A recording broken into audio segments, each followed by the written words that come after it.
Hello दोस्तों, मैं हूं शाह रब्बानी और आप देख रहे हैं द लेजेंड शो। आज का शो किसी लेजेंडरी शख्सियत के नाम नहीं है, बल्कि इतिहास में दर्ज ऐसी तारीख पर बात करेंगे जिसने हजारों लोगों को लेजेंड बना दिया, यानी कि 26 जनवरी। हमारे देश भारत में अलग अलग धर्मों, जातियों, संप्रदायों के बहुत सारे त्योहार मनाए जाते हैं, खुशियाँ सेलिब्रेट की जाती हैं।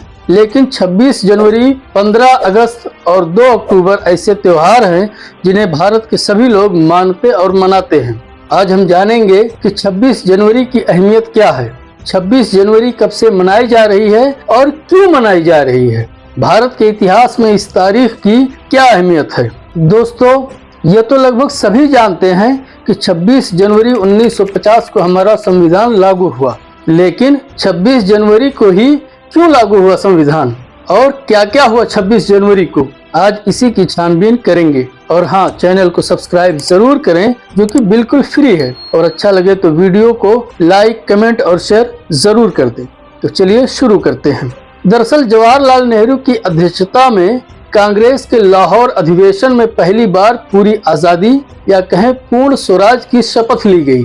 उस अधिवेशन में अंग्रेज सरकार से मांग की गई कि भारत को 26 जनवरी 1930 तक पूरी तरह आजाद कर दिया जाए, नहीं तो भारत अपने को पूर्ण स्वतंत्र घोषित कर देगा। फिर 26 जनवरी 1930 को पहली बार स्वतंत्रता दिवस मनाया गया और इसी दिन पंडित जवाहरलाल नेहरू ने रावी नदी के तट पर तिरंगा फहराया और हर साल 1930 से भारत की आजादी तक यानी 1947 तक पूरे 17 साल तक 26 जनवरी को ही स्वतंत्रता दिवस मनाया जाता रहा।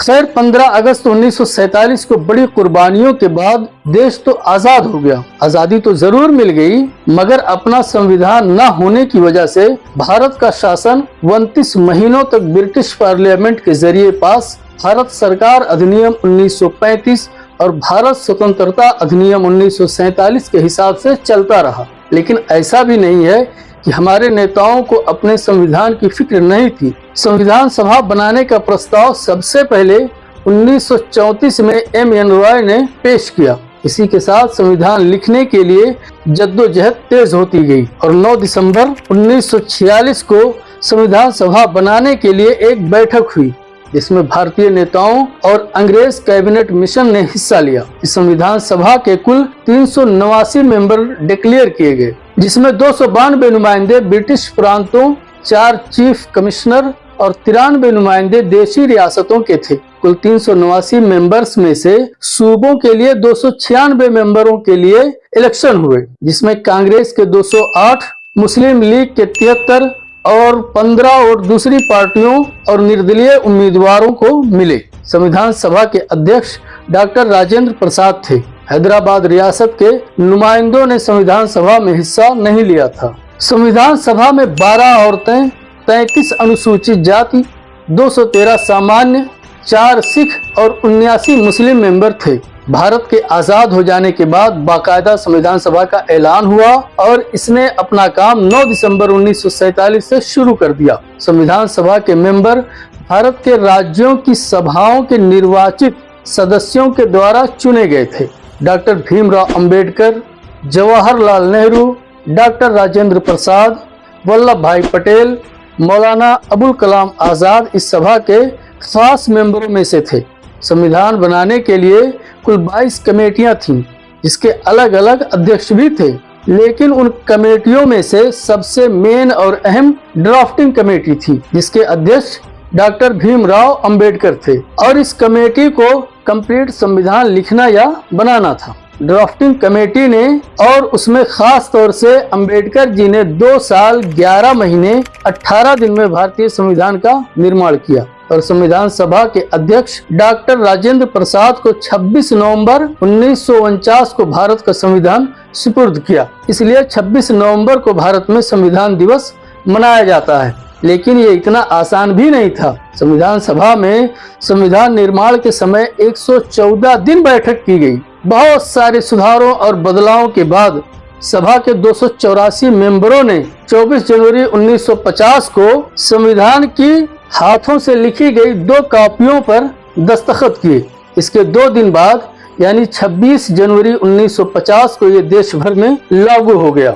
लोग तारीखें तो याद रखते हैं, लेकिन उन इनकलाबी तब्दीली के गवाह लम्हों को भूल जाते हैं। तो आइए उन लम्हों पर नजर डालें कि 26 जनवरी 1950 को क्या क्या हुआ। ऐतिहासिक दस्तावेजों के मुताबिक 26 जनवरी 1950 की सुबह नए चुने हुए राष्ट्रपति अपने आवास क्वीन विक्टोरिया रोड से दल बल के साथ नॉर्थ कोर्ट के लिए रवाना हुए, जहां वो ठीक 9:50 पर पहुंच गए। वहां कुछ देर अपने एडीसी की मौजूदगी में बैठे रहे।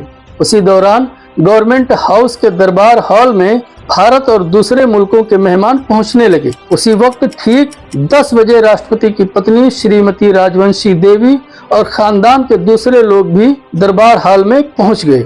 उन्हें इज्जत के साथ बी वाली सीटों पर बिठाया गया।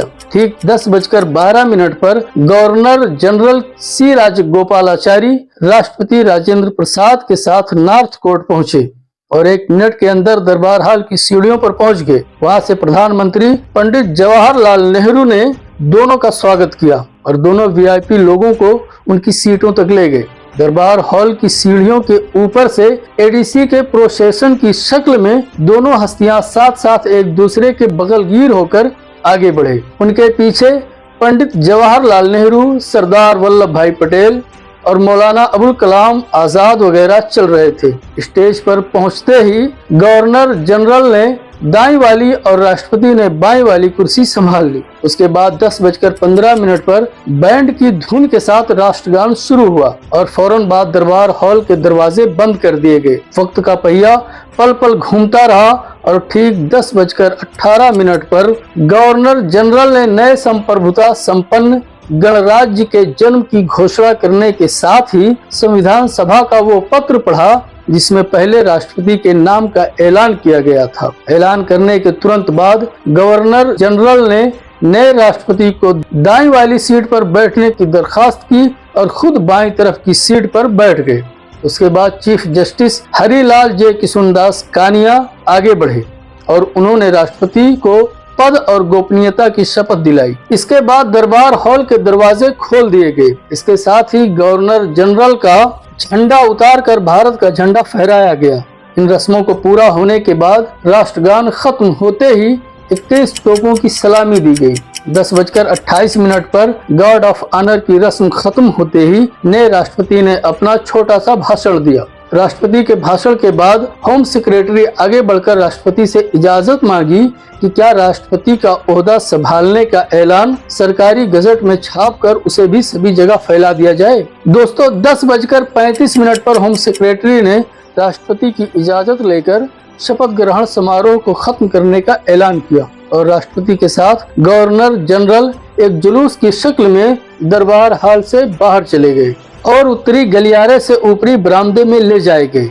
बाकी सभी मेहमान दोबारा अपनी अपनी सीटों पर बैठ गए क्योंकि वहीं पर अब कैबिनेट मंत्रियों का शपथ ग्रहण होने वाला था। ठीक 10:38 पर उत्तरी गलियारे से प्रधानमंत्री नेहरू, उनके मंत्रिमंडल के सदस्य, चीफ जस्टिस और स्पीकर ने ऊपरी बरामदे में सीनियरिटी के लिहाज से बड़ी मेज के दोनों तरफ बैठ गए। कैबिनेट सेक्रेटरी राष्ट्रपति के पीछे दाईं तरफ बैठे। इसके बाद राष्ट्रपति ने पहले प्रधानमंत्री जवाहरलाल नेहरू और उनके मंत्रिमंडल के सदस्यों को और फिर चीफ जस्टिस हरिलाल जे किशुनदास कानिया को शपथ दिलाई। इसके बाद राष्ट्रपति, एक्स गवर्नर जनरल, प्रधानमंत्री, उनके कैबिनेट के मंत्रियों, चीफ जस्टिस, स्पीकर के साथ दरबार हॉल के बॉल रूम पहुंचे, जहां अलग अलग देशों के डिप्लोमेट और उनकी बीवियां इंतजार कर रहे थे। यहाँ विदेशों से आए मेहमानों को राष्ट्रपति से अपना परिचय कराया गया। ठीक 12 बजे राष्ट्रपति बॉल रूम से निकलने लगे तो बैंड की धुन पर राष्ट्रगान शुरू हो गया और ये कार्यक्रम भी समाप्त हो गया और इस तरह से 26 जनवरी 1950 इतिहास में अमर हो गया। दोस्तों मिलते हैं अगली वीडियो में एक और लेजेंडरी शख्सियत और टॉपिक के साथ। तब तक के लिए गुड बाय।